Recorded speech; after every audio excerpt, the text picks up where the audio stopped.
वर्ष पूरा होने पर पांडव विराट की राजधानी छोड़कर विराट राज्य के ही राज्य में स्थित उपप्लव्य नामक राग नगर में जाकर रहने लगे। अज्ञातवास की अवधि पूरी हो चुकी थी, इसीलिए पांचों भाई प्रकट रूप में रहने लगे। आगे का कार्यक्रम तय करने के लिए उन्होंने अपने भाई बंधुओं एवं मित्रों को बुलाने के लिए दूत भेजे। भाई बलराम, अर्जुन की पत्नी सुभद्रा तथा पुत्र अभिमन्यु और यदुवंश के कई वीरों को लेकर श्री कृष्ण उपप्लव्य जा पहुंचे। इंद्रसेन आदि राजा अपने अपने रथों पर चढ़कर उपप्लव्य आ पहुंचे। काशीराज और वीर शैव्य भी अपने 2 अक्षौहिणी सेना के साथ आकर युधिष्ठिर के नगर में पहुंच गए। पांचाल राज द्रुपद 3 अक्षौहिणी सेना लेकर आए। उनके साथ शिखंडी द्रौपदी का भाई धृष्टद्युम्न और द्रौपदी के पुत्र भी आ पहुंचे और कितने ही राजा अपनी अपनी सेनाओं को साथ लेकर पांडवों की सहायता के लिए आ गए। सबसे पहले अभिमन्यु के साथ उत्तरा का विवाह किया गया।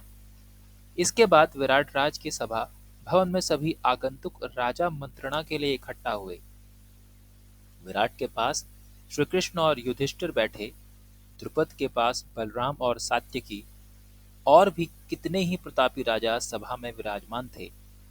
सभा में सबके अपने अपने आसन पर बैठ जाने पर श्री कृष्ण उठे और बोले, सम्मानीय बंधुओं और मित्रों, आज हम यहाँ इसीलिए इकट्ठा हुए हैं कि कुछ ऐसे उपाय सोचें जो युधिष्ठिर और राजा दुर्योधन के लिए लाभप्रद हों, न्यायोचित हों और जिनसे पांडवों तथा कौरवों का सुयश बढ़े। जो राज्य युधिष्ठिर से छीना गया है वह उसे वापस मिल जाए तो पांडव शांत हो जाएंगे और दोनों में संधि हो सकती है। मेरी राय में इस बारे में दुर्योधन के साथ उचित रीति से बातचीत करके उसे समझाने के लिए एक ऐसे व्यक्ति को दूत बनाकर भेजना होगा जो सर्वदा योग्य हो। तब बलराम उठे और बोले, श्री कृष्ण ने जो भी सलाह दी है वह मुझे न्यायोचित लगती है। आप लोग जानते ही हैं कि कुंती के पुत्रों को आधा राज्य मिला था, वे उसे जुए में हार गए। अब वे उसे फिर से प्राप्त करना चाहते हैं। यदि शांतिपूर्ण ढंग से बिना युद्ध किए ही वे अपना राज्य प्राप्त कर सकें तो उससे न केवल पांडवों बल्कि दुर्योधन तथा सारी प्रजा की भलाई ही होगी। बलराम के कहने का सार यह था कि युधिष्ठिर ने जानबूझकर अपनी इच्छा से जुआ खेलकर राज्य गंवाया था। उनकी इन बातों से यदुकुल का वीर और पांडवों का हितैषी सात्यकी आग बबूला हो उठा। उससे रहा न गया। वह उठकर कहने लगा, बलराम जी की बातें मुझे जरा भी न्यायोचित नहीं मालूम होती। युधिष्ठिर को आग्रह करके जुआ खेलने पर विवश किया गया और खेल में कपट से हराया गया था। फिर भी इनकी सज्जनता थी कि जो प्रण निभाकर अपने उन्होंने खेल की शर्तों को पूरा किया। दुर्योधन और उनके साथी जो यह चिल्ल पुकार मचा रहे हैं कि 12 महीने पूरे होने से पहले ही पांडवों को उन्होंने पहचान लिया है, सरासर झूठ और बिल्कुल अन्याय है। मेरी राय में दुर्योधन बगैर युद्ध के मानेगा ही नहीं, इसलिए विलंब करना हमारे लिए बिल्कुल नासमझी ही की बात होगी।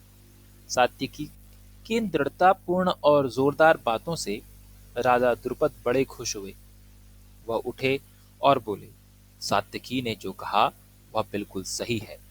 मैं उनका जोरों से समर्थन करता हूँ। शल्य, धृष्टकेतु, जयद्रथ, कैकय आदि राजाओं के पास अभी से दूत भेजे जाने चाहिए।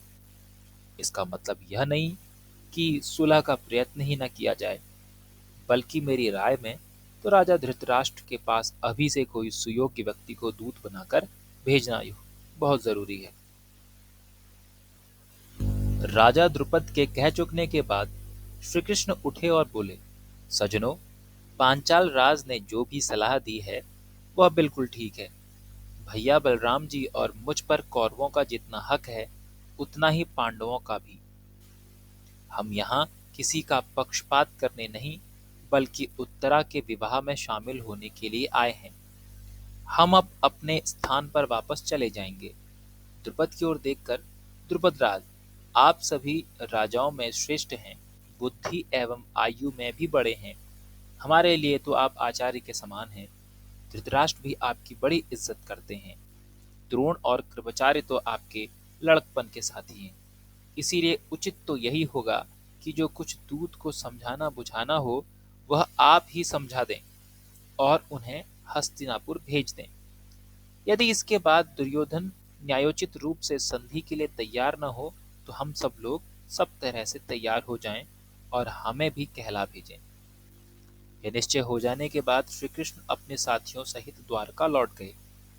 विराट, द्रुपद, युधिष्ठिर आदि युद्ध की तैयारियों में लग गए। चारों ओर दूत भेजे गए। सब मित्र राजाओं को सेना इकट्ठा करने का संदेश भेज दिया गया। पांडवों के पक्ष में राजा लोग अपनी अपनी सेना सज्जित करने लगे। इधर ये तैयारियां होने लगी, उधर दुर्योधन आदि भी चुपचाप बैठे नहीं रहे। वे भी युद्ध की तैयारियों में जी जान से लग गए। उन्होंने अपने मित्रों के यहाँ दूतों द्वारा संदेश भेजे जिससे सेनाएं इकट्ठी की जा सकें। इस तरह सारा भारतवर्ष आगामी युद्ध के कोलाहल से गूंजने लगा।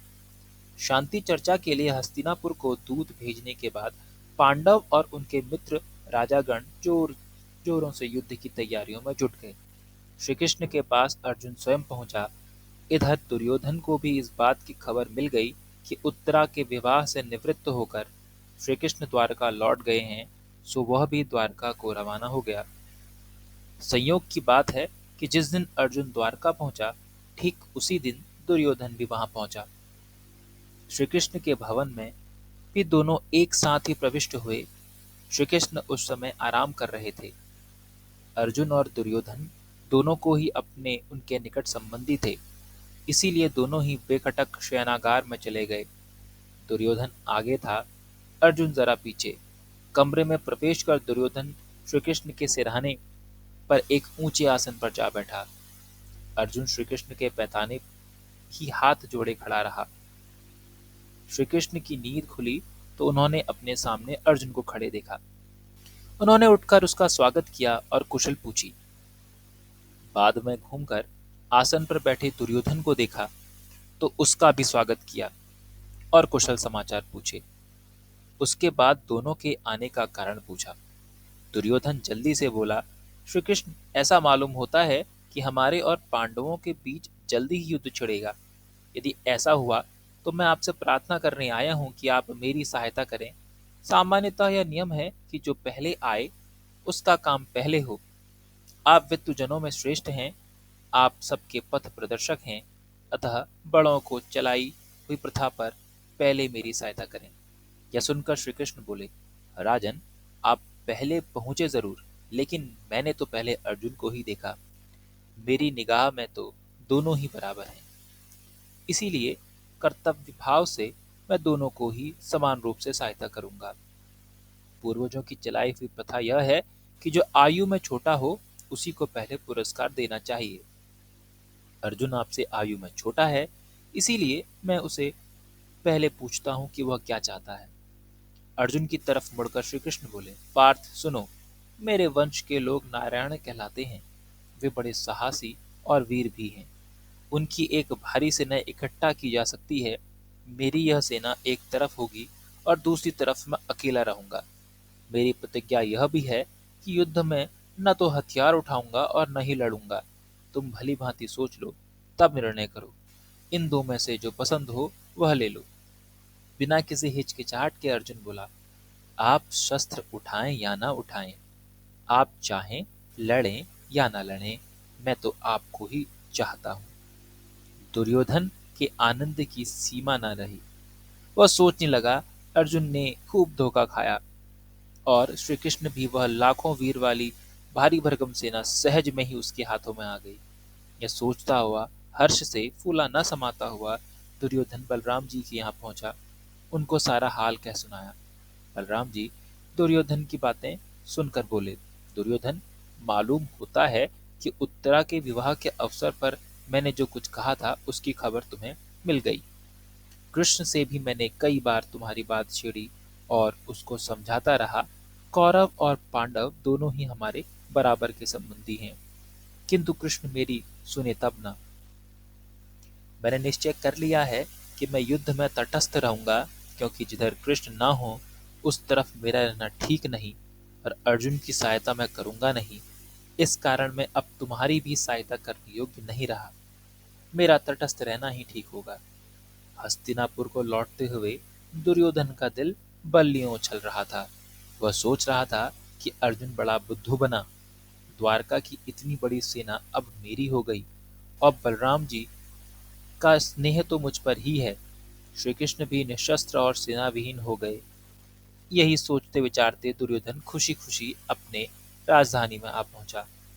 कृष्ण से ने पूछा, सखा अर्जुन, एक बात बताओ, तुमने सेना बल के बजाय मुझे निशस्त्र को क्यों पसंद किया? अर्जुन बोला, बात यह है कि आप में वह शक्ति है कि जिससे आप अकेले ही इन तमाम राजाओं से लड़कर इन्हें कुचल सकते हैं। अर्जुन की बात सुनकर श्री कृष्ण मुस्काए और बोले, अच्छा यह बात है, और अर्जुन को बड़े प्रेम से विदा किया। इस प्रकार श्री कृष्ण अर्जुन के सारथी बने और पार्थ सारथी की पदवी प्राप्त की। मद्र देश के राजा शल्य नकुल सहदेव की मां माद्री के भाई थे। जब उन्हें यह खबर मिली कि पांडव उपप्लव्य के नगर में युद्ध की तैयारियां कर रहे हैं, तो उन्होंने एक भारी सेना इकट्ठा की और लेकर पांडवों की सहायता के लिए उपप्लव्य की ओर रवाना हो गए। राजा शल्य की सेना बहुत बड़ी थी। उपप्लव्य की ओर जाते हुए रास्ते में जहां कहीं भी शल्य विश्राम करने के लिए डेरा डालते थे, तो उनकी सेना का पड़ाव कोई 1.5 योजन तक फैला जाता था। जब दुर्योधन ने सुना कि राजा शल्य विशाल सेना लेकर पांडवों की सहायता के लिए जा रहे हैं, तो उसने किसी प्रकार इस सेना को अपनी ओर कर लेने का निश्चय लिया। अपने कुशल कर्मचारियों को उसने आज्ञा दी कि रास्ते में जहां कहीं भी राजा शल्य और उसकी सेना डेरा डाले, उसे हर तरह की सुविधा पहुंचाई जाए। शल्य पर दुर्योधन के आदर सत्कार का कुछ ऐसा असर हुआ कि उन्होंने पुत्रों के समान प्यार करने योग्य पांडवों को छोड़कर दुर्योधन के पक्ष में रहकर युद्ध करने का वचन दे दिया। उपप्लव्य में राजा शल्य का खूब स्वागत किया गया। मामा को आया देखकर नकुल और सहदेव के आनंद की तो सीमा ही न रही। वह भावी युद्ध की चर्चा छिड़ी तो शल्य ने युधिष्ठिर को बताया कि किस प्रकार दुर्योधन ने धोखा देकर उनको अपने पक्ष में कर लिया। युधिष्ठिर बोला, मामा जी, मौका आने पर निश्चय ही महाबली कर्ण आपको अपना सारथी बनाकर अर्जुन का वध करने का प्रयत्न करेगा।